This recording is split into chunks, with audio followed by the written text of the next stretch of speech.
Par exemple, tu vas avoir 60 demandes pour des groupes, des musiciens qui veulent venir faire de la musique à Japan Expo.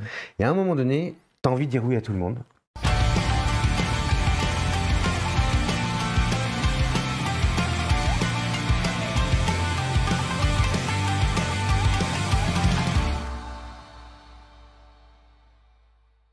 Une difficulté que vous pouvez avoir, c'est l'équilibre un peu des thématiques, parce qu'il faut un petit peu diversifier pour plaire au plus grand nombre, c'est ce que tu t'expliquais François il y a quelques secondes. Comment vous jaugez l'équilibre un peu de cette programmation? Alors on part d'un principe de base qu'on a essayé de mettre en place dès 2002, mes souvenirs. Et on avait défini 16 grands thèmes. En fait, que ce soit le sport, le manga, l'animé, le jeu vidéo, le high-tech, la musique, le merch, le tourisme, le cinéma, et en fait, la gastronomie.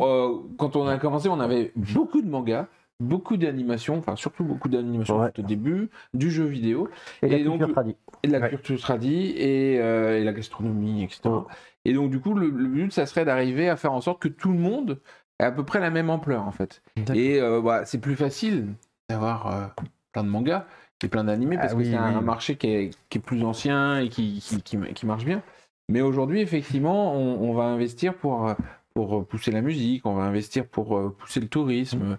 Et le but du jeu, c'est vraiment de trouver cet équilibre-là. Et pour ça, François, il s'amuse. Et on fait des comités de programmation où justement il va venir présenter toutes les opportunités qu'on a eues, tout du moins celles qu'il a retenues, parce que comme je disais, il y a beaucoup de citations. Et puis là, on va, pendant ce comité-là, chacun va donner son avis et statuer de on fait pas, on repousse d'un an, etc.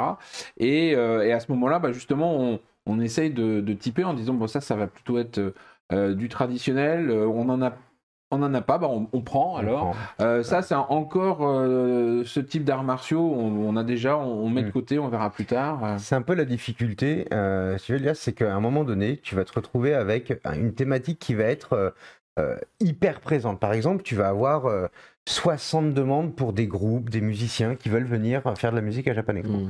Et à un moment donné, tu as envie de dire oui à tout le monde.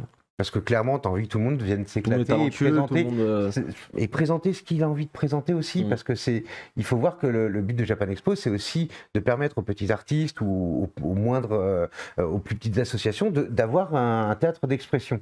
Et à un moment donné, on est obligé de dire non parce que c'est pas dans les lignes éditoriales. Soit on en a trop, en fait, dans cette thématique-là.